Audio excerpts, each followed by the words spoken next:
प्रश्न 1। जल यानी प्रदूषण निवारण तथा नियंत्रण अधिनियम किस वर्ष में अधिनियमित किया गया था? विकल्प हैं ए 1972, बी 1974, सी 1981, डी 1986। तो सही उत्तर है बी 1974। जल यानी प्रदूषण निवारण तथा नियंत्रण अधिनियम 1974 में भारतीय संसद द्वारा पारित किया गया था। इसका मुख्य उद्देश्य जल प्रदूषण को रोकना, नियंत्रित करना और जल की गुणवत्ता बनाए रखना है। ये अधिनियम स्टॉकहोम में हुए 1972 के मानव पर्यावरण पर संयुक्त राष्ट्र सम्मेलन के बाद भारत द्वारा उठाया गया एक महत्वपूर्ण कदम था। इसी अधिनियम के तहत केंद्रीय और राज्य प्रदूषण नियंत्रण बोर्ड यानी सीपीसीबी और एसपीसीबी की स्थापना की गई। प्रश्न 2। वायु यानी प्रदूषण निवारण तथा नियंत्रण अधिनियम किस वर्ष लागू हुआ? विकल्प हैं ए 1974, बी 1977, सी 1981, डी 1988। सही उत्तर है सी 1981। वायु यानी प्रदूषण निवारण तथा नियंत्रण अधिनियम 1981 में बनाया गया था। इसका उद्देश्य वायु प्रदूषण की रोकथाम, नियंत्रण और कमी करना है। इस अधिनियम ने राज्य प्रदूषण नियंत्रण बोर्डों को वायु प्रदूषण से संबंधित मामलों की निगरानी करने और नियम लागू करने की शक्तियां प्रदान की। इसका गठन भी स्टॉकहोम सम्मेलन के निर्णयों को लागू करने के लिए किया गया था। प्रश्न 3। जल और वायु प्रदूषण अधिनियमों के प्रावधानों को लागू करने के लिए कौन से निकाय मुख्य रूप से जिम्मेदार हैं? विकल्प हैं ए नगरपालिकाएं और नगर निगम, बी केंद्रीय और राज्य प्रदूषण नियंत्रण बोर्ड, सी केवल वन विभाग, डी जिला मजिस्ट्रेट का कार्यालय। तो सही उत्तर है बी। जल अधिनियम 1974 के तहत केंद्रीय प्रदूषण नियंत्रण बोर्ड यानी सीपीसीबी और राज्य प्रदूषण नियंत्रण बोर्ड यानी एसपीसीबीज की स्थापना की गई। यही निकाय जल और वायु 1981 दोनों अधिनियमों के तहत प्रदूषण नियंत्रण के मानकों को लागू करने, उद्योगों की निगरानी करने और कानूनी कार्यवाही करने के लिए मुख्य रूप से जिम्मेदार हैं। प्रश्न 4। वायु यानी प्रदूषण निवारण तथा नियंत्रण अधिनियम में किस वर्ष संशोधन करके शोर को वायु प्रदूषक के रूप में शामिल किया गया? विकल्प है ए 1981, बी 1986, सी 1987, डी 1991। सही उत्तर है सी 1987। वर्ष 1987 में वायु अधिनियम 1981 में एक महत्वपूर्ण संशोधन किया गया। इस संशोधन के माध्यम से वायु प्रदूषक की परिभाषा का विस्तार किया गया और इसमें शोर को भी शामिल कर लिया गया। इसके बाद से प्रदूषण नियंत्रण बोर्डों को ध्वनि प्रदूषण को भी नियंत्रित करने का अधिकार मिल गया। प्रश्न 5। जल अधिनियम 1974 के तहत स्थापित राज्य प्रदूषण नियंत्रण बोर्ड एसपीसीबी के अध्यक्ष की नियुक्ति कौन करता है? विकल्प हैं ए भारत के राष्ट्रपति, बी भारत के प्रधानमंत्री, सी संबंधित राज्य सरकार, डी केंद्रीय प्रदूषण नियंत्रण बोर्ड के अध्यक्ष। तो सही उत्तर है सी। जल अधिनियम 1974 की धारा 4 के अनुसार राज्य प्रदूषण नियंत्रण बोर्ड एसपीसीबी के अध्यक्ष की नियुक्ति संबंधित राज्य सरकार द्वारा की जाती है। राज्य सरकार ही बोर्ड के अन्य सदस्यों को भी नामित करती है। इसका उद्देश्य राज्य स्तर पर प्रदूषण नियंत्रण नीतियों का प्रभावी कार्यान्वयन सुनिश्चित करना है। प्रश्न 6। जल यानी प्रदूषण निवारण उपकर अधिनियम यानी वाटर सेस एक्ट किस वर्ष पारित किया गया था? विकल्प है ए 1974, बी 1977, सी 1981, डी 1986। तो सही उत्तर है बी 1977।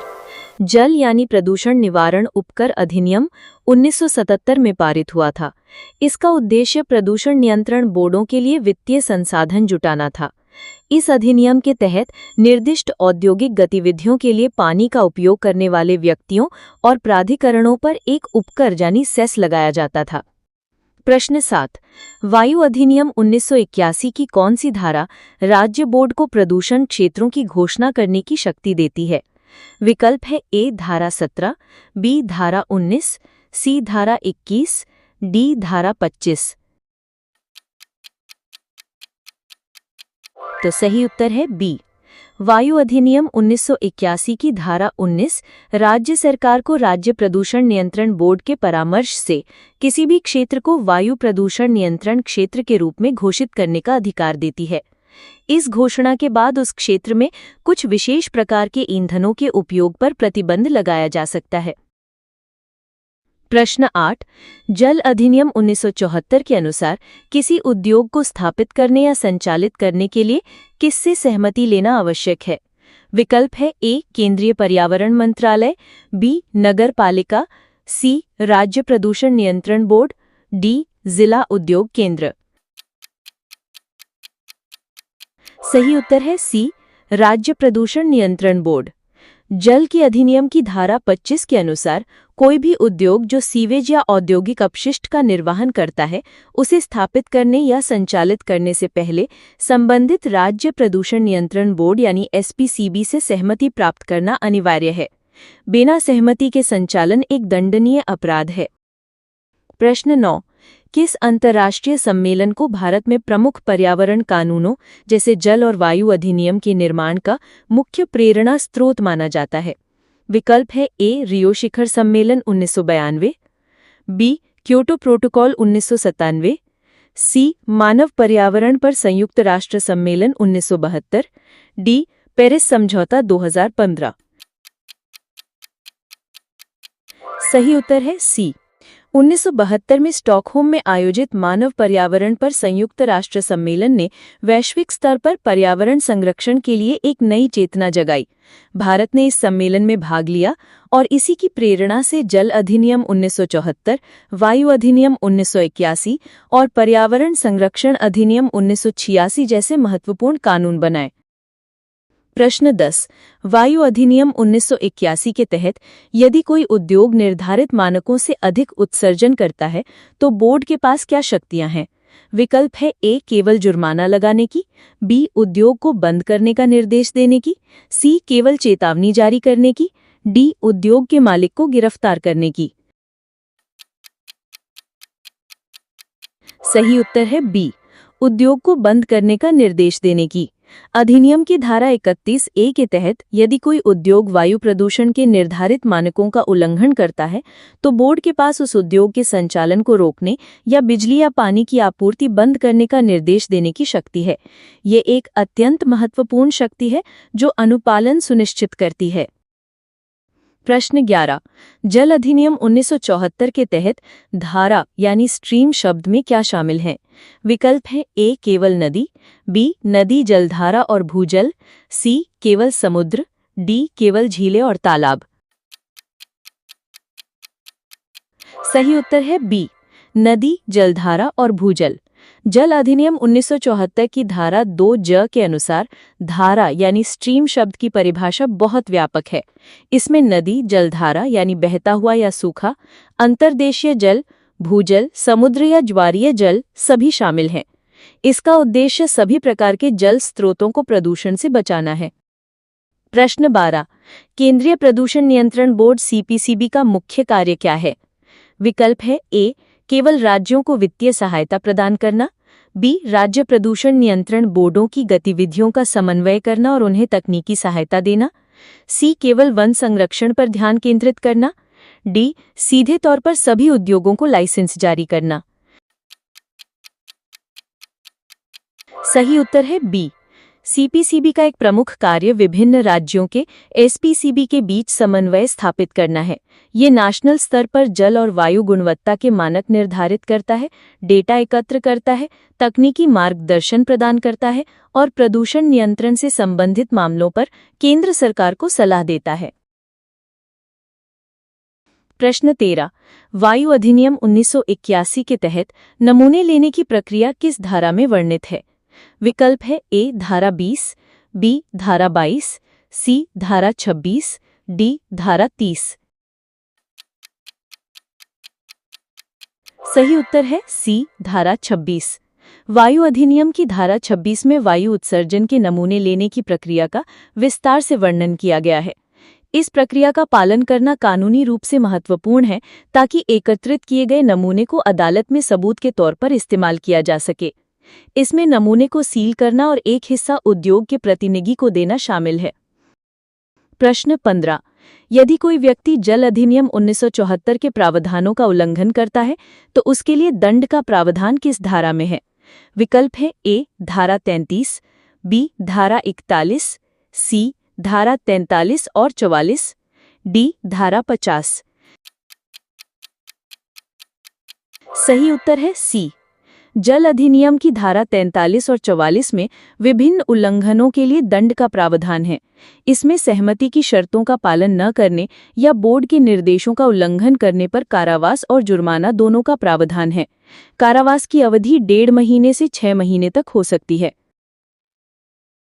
प्रश्न 15। भारतीय संविधान का कौन सा अनुच्छेद सरकार को पर्यावरण की रक्षा और सुधार करने का निर्देश देता है? विकल्प है ए, अनुच्छेद 21, बी, अनुच्छेद 48 ए, सी, अनुच्छेद 19(1) जी, डी, अनुच्छेद 14। सही उत्तर है बी, अनुच्छेद 48 ए। भारतीय संविधान में 42वें संशोधन 1976 द्वारा अनुच्छेद 48 ए जोड़ा गया। यह राज्य के नीति निर्देशक सिद्धांतों का हिस्सा है और यह कहता है कि राज्य पर्यावरण की रक्षा और सुधार करने तथा देश के वनों और वन्य जीवों की रक्षा करने का प्रयास करेगा। यह अनुच्छेद पर्यावरण कानूनों का संवैधानिक आधार है। प्रश्न 16। जल अधिनियम 1974 के तहत एक संयुक्त बोर्ड यानी कि जॉइंट बोर्ड का गठन कब किया जा सकता है? विकल्प है ए, जब 2 या 2 से अधिक राज्य सहमत हों, बी, जब केंद्र सरकार आदेश दे, सी, जब किसी राज्य में कोई नदी ना हो, डी, जब कोई अंतर्राष्ट्रीय संधि हो। सही उत्तर है ए, जब 2 या 2 से अधिक राज्य सहमत हों। जल अधिनियम की धारा 13 के अनुसार जब 2 या 2 से अधिक पड़ोसी राज्य एक समझौते के माध्यम से सहमत होते हैं तो उनके लिए एक संयुक्त बोर्ड का गठन किया जा सकता है। यह उन मामलों में उपयोगी है जहां एक नदी या जल स्रोत कई राज्यों से होकर गुजरता है और समन्वित कार्यवाही की आवश्यकता होती है। प्रश्न 17। वायु अधिनियम 1981 के अनुसार किसी भी स्थान पर प्रवेश करने और निरीक्षण करने की शक्ति है ताकि यह जांचा जा सके कि अधिनियम का पालन हो रहा है या नहीं। विकल्प है ए, केवल पुलिस अधिकारी, बी, राज्य बोर्ड द्वारा अधिकृत कोई भी व्यक्ति, सी, केवल जिला कलेक्टर, डी, कोई भी नागरिक। सही उत्तर है बी, राज्य बोर्ड द्वारा अधिकृत कोई भी व्यक्ति। वायु अधिनियम की धारा 24 राज्य प्रदूषण नियंत्रण बोर्ड द्वारा इस संबंध में अधिकृत किसी भी व्यक्ति को किसी भी उचित समय पर किसी भी स्थान पर प्रवेश करने की शक्ति प्रदान करती है। वह व्यक्ति निरीक्षण कर सकता है, उपकरण की जांच कर सकता है और यह सुनिश्चित कर सकता है कि अधिनियम के प्रावधानों का अनुपालन किया जा रहा है। प्रश्न 18। प्रदूषक की परिभाषा जल अधिनियम 1974 की किस धारा में दी गई है? विकल्प है ए, धारा 2A, बी, धारा 2E, सी, धारा 2G, डी, धारा 2K। सही उत्तर है बी, धारा 2E। जल अधिनियम 1974 की धारा 2E में प्रदूषक को परिभाषित किया गया है। इसके अनुसार प्रदूषक कोई भी ऐसा ठोस, तरल या गैसीय पदार्थ है जो पानी को दूषित कर सकता है या उसकी गुणवत्ता को इस हद तक बदल सकता है कि वह हानिकारक या स्वास्थ्य के लिए खतरनाक बन जाए। प्रश्न 19। किस कानून को जल और वायु अधिनियमों सहित सभी पर्यावरण कानूनों के बीच समन्वय स्थापित करने और कमियों को दूर करने के लिए एक छाता कानून यानी कि अम्ब्रेला एक्ट माना जाता है? विकल्प है ए, वन्यजीव संरक्षण अधिनियम 1972, बी, वन संरक्षण अधिनियम 1980, सी, पर्यावरण संरक्षण अधिनियम 1986, डी, जैव विविधता अधिनियम 2002। सही उत्तर है सी, पर्यावरण संरक्षण अधिनियम 1986 को भोपाल गैस त्रासदी के बाद बनाया गया था। यह एक व्यापक कानून है जो केंद्र सरकार को पर्यावरण की गुणवत्ता की रक्षा और सुधार करने के लिए नियम बनाने की व्यापक शक्तियां देता है। यह अन्य पर्यावरण कानूनों के प्रावधानों के बीच समन्वय स्थापित करता है, इसलिए इसे छाता कानून कहा जाता है। प्रश्न 20 जल अधिनियम के तहत यदि बोर्ड द्वारा दिए गए निर्देशों का पालन नहीं किया जाता है तो बोर्ड किसके माध्यम से उन निर्देशों को लागू करवा सकता है? विकल्प है ए ग्राम पंचायत, बी उच्च न्यायालय, सी मजिस्ट्रेट की अदालत, डी स्वयंसेवी संगठन यानी कि एनजीओ। सही उत्तर है सी मजिस्ट्रेट की अदालत। जल अधिनियम की धारा 33 के अनुसार यदि बोर्ड को आशंका है कि कोई व्यक्ति उसके निर्देशों का उल्लंघन कर सकता है तो वह न्यायिक मजिस्ट्रेट की अदालत में आवेदन कर सकता है। अदालत उस व्यक्ति को उल्लंघन करने से रोकने के लिए निषेधाज्ञा यानी कि इंजंक्शन जारी कर सकती है। प्रश्न 21 वायु अधिनियम 1981 के अनुसार किसी उद्योग को चलाने के लिए सहमति यानी कि कंसेंट प्राप्त करने का प्रावधान किस धारा में है? विकल्प है ए धारा 19, बी धारा 21, सी धारा 25, डी धारा 31। सही उत्तर है बी धारा 21। वायु अधिनियम की धारा 21 के अनुसार किसी भी वायु प्रदूषण नियंत्रण क्षेत्र में किसी भी औद्योगिक संयंत्र को संचालित करने से पहले राज्य बोर्ड से सहमति प्राप्त करना अनिवार्य है। बोर्ड उत्सर्जन के मानक और अन्य शर्तें निर्धारित कर सकता है जिनका पालन करना उद्योग के लिए आवश्यक होता है। प्रश्न 22 जल अधिनियम 1974 के तहत गठित केंद्रीय प्रदूषण नियंत्रण बोर्ड यानी कि सीपीसीबी में अधिकतम कितने सदस्य हो सकते हैं? विकल्प है ए एक अध्यक्ष और अधिकतम 10 सदस्य, बी एक अध्यक्ष और अधिकतम 17 सदस्य, सी एक अध्यक्ष और अधिकतम 25 सदस्य, डी एक अध्यक्ष और अधिकतम 5 सदस्य। सही उत्तर है बी। जल अधिनियम की धारा 3 के अनुसार सीपीसीबी में एक पूर्णकालिक अध्यक्ष, केंद्र सरकार का प्रतिनिधित्व करने वाले अधिकतम 5 अधिकारी, राज्यों का प्रतिनिधित्व करने वाले अधिकतम 5 सदस्य और सार्वजनिक क्षेत्र के उपक्रमों का प्रतिनिधित्व करने वाले अधिकतम 3 गैर सरकारी सदस्य और 2 सदस्य शामिल होते हैं। कुल मिलाकर अध्यक्ष सहित सदस्यों की संख्या 17 से अधिक नहीं होती है। प्रश्न 23 वायु अधिनियम के अनुसार बोर्ड को जानकारी प्राप्त करने की शक्ति किस धारा से मिलती है? विकल्प है ए धारा 20, बी धारा 23, सी धारा 26, डी धारा 28। सही उत्तर है ए धारा 20। वायु अधिनियम की धारा 20 बोर्ड को यह शक्ति देती है कि वह किसी भी व्यक्ति से जो कोई नियंत्रण उपकरण या औद्योगिक संयंत्र संचालित कर रहा है वायु प्रदूषण से संबंधित कोई भी जानकारी मांग सकता है। यह जानकारी बोर्ड को अपनी निगरानी और नियामक भूमिका निभाने में मदद करती है।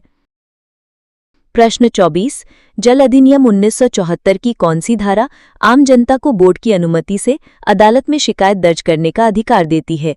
विकल्प है ए धारा 25, बी धारा 33 बी, सी धारा 49, डी धारा 55। सही उत्तर है सी धारा 49। जल अधिनियम की धारा 49 नागरिकवाद का प्रावधान करती है। इसके तहत कोई भी नागरिक 60 दिन का नोटिस देने के बाद और बोर्ड के पूर्व अनुमति से अधिनियम के उल्लंघन के खिलाफ अदालत में मामला दर्ज कर सकता है। यह प्रावधान नागरिक भागीदारी को प्रोत्साहित करता है। प्रश्न 25 वायु अधिनियम 1981 के तहत स्थापित अपीलीय प्राधिकरण यानी कि अपीलेट अथॉरिटी का क्या कार्य है? विकल्प है ए नए नियम बनाना, बी राज्य बोर्ड के आदेशों के खिलाफ अपील सुनना, सी उद्योगों को सब्सिडी देना, डी प्रदूषण पर शोध करना। सही उत्तर है डी राज्य बोर्ड के आदेशों के खिलाफ अपील सुनना। वायु अधिनियम की धारा 21 के तहत एक अपीलीय प्राधिकरण की स्थापना का प्रावधान है। यदि कोई उद्योगपति राज्य बोर्ड द्वारा दिए गए किसी आदेश जैसे सहमति देने से इनकार से असंतुष्ट है तो वह इस प्राधिकरण के समक्ष अपील दायर कर सकता है। यह न्यायिक समीक्षा का एक तंत्र प्रदान करता है। प्रश्न 26 जल अधिनियम 1974 किस पर लागू होता है? विकल्प ए केवल असम, बिहार, गुजरात, हरियाणा और कुछ अन्य राज्यों पर शुरू में, बी केवल केंद्र शासित प्रदेशों पर, सी पूरे भारत में एक साथ, डी केवल तटीय राज्यों पर।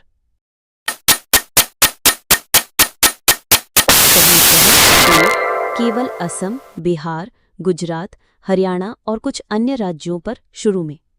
चूंकि जल भारतीय संविधान के तहत राज्य का विषय है, इसलिए इस अधिनियम को लागू करने के लिए राज्यों की सहमति आवश्यक थी। प्रारंभ में ये असम, बिहार, गुजरात, हरियाणा, हिमाचल प्रदेश, जम्मू कश्मीर, कर्नाटक, केरल, मध्य प्रदेश, राजस्थान, त्रिपुरा और पश्चिम बंगाल तथा सभी केंद्र शासित प्रदेशों में लागू हुआ। बाद में अन्य राज्यों ने भी इसे अपना लिया। प्रश्न 27। वायु अधिनियम 1981 के तहत अधिभोगी यानी ऑक्यूपायर का क्या अर्थ है? विकल्प ए कारखाने का मालिक, बी कारखाने या परिसर के मामलों पर नियंत्रण रखने वाला व्यक्ति, सी केवल कारखाने का प्रबंधक, डी भूमि का कानूनी स्वामी। सही उत्तर है बी। वायु अधिनियम में अधिभोगी यानी ऑक्यूपायर का अर्थ है उस व्यक्ति से जिसका किसी कारखाने या परिसर के मामलों पर अंतिम नियंत्रण होता है। किसी कंपनी के मामले में कोई भी निदेशक, प्रबंधक या सचिव इस परिभाषा के अंतर्गत आ सकता है। कानून के अनुपालन के लिए जिम्मेदारी इसी व्यक्ति पर होती है। प्रश्न 28। यदि कोई कंपनी जल अधिनियम के तहत अपराध करती है तो कौन उत्तरदायी माना जाएगा? विकल्प ए केवल कंपनी, बी कंपनी का प्रत्येक व्यक्ति जो उस समय प्रभारी और जिम्मेदार था, सी केवल कंपनी के शेयरधारक, डी केवल सबसे कम वेतन वाला कर्मचारी। सही उत्तर है बी। जल अधिनियम की धारा 47 के अनुसार यदि कोई अपराध किसी कंपनी द्वारा किया जाता है तो अपराध के समय कंपनी के व्यवसाय के संचालन के लिए जिम्मेदार प्रत्येक व्यक्ति जैसे निदेशक, प्रबंधक को दोषी माना जाएगा जब तक कि वो ये साबित न कर दे कि अपराध उसकी जानकारी के बिना हुआ था। प्रश्न 29। केंद्रीय प्रदूषण नियंत्रण बोर्ड CPCB का मुख्यालय कहाँ स्थित है? विकल्प ए मुंबई, बी चेन्नई, सी नई दिल्ली, डी कोलकाता। सही उत्तर है सी नई दिल्ली। केंद्रीय प्रदूषण नियंत्रण बोर्ड CPCB जो भारत में प्रदूषण नियंत्रण के लिए शीर्ष संगठन है का मुख्यालय नई दिल्ली में स्थित है। इसके अलावा इसके कई क्षेत्रीय कार्यालय भी हैं जो देश के विभिन्न हिस्सों में प्रदूषण नियंत्रण गतिविधियों की निगरानी करते हैं और SPCB को सहायता प्रदान करते हैं। प्रश्न 30। वायु अधिनियम 1981 की प्रस्तावना में कहा गया है कि ये अधिनियम किस उद्देश्य से बनाया गया है? विकल्प ए केवल वाहनों से होने वाले प्रदूषण को नियंत्रित करना, बी स्टॉकहोम सम्मेलन के निर्णयों को लागू करना, सी केवल औद्योगिक क्षेत्रों की स्थापना करना, डी भारत में वनीकरण को बढ़ावा देना। सही उत्तर है बी। वायु अधिनियम 1981 की प्रस्तावना में स्पष्ट रूप से उल्लेख किया गया है कि ये अधिनियम जून 1972 में स्टॉकहोम में आयोजित मानव पर्यावरण पर संयुक्त राष्ट्र सम्मेलन में लिए गए निर्णयों को लागू करने के लिए बनाया गया है, जहां ये निर्णय लिया गया था कि देशों को पृथ्वी के प्राकृतिक संसाधनों, जिनमें वायु की गुणवत्ता का संरक्षण भी शामिल है, को बनाए रखने के लिए कदम उठाने चाहिए।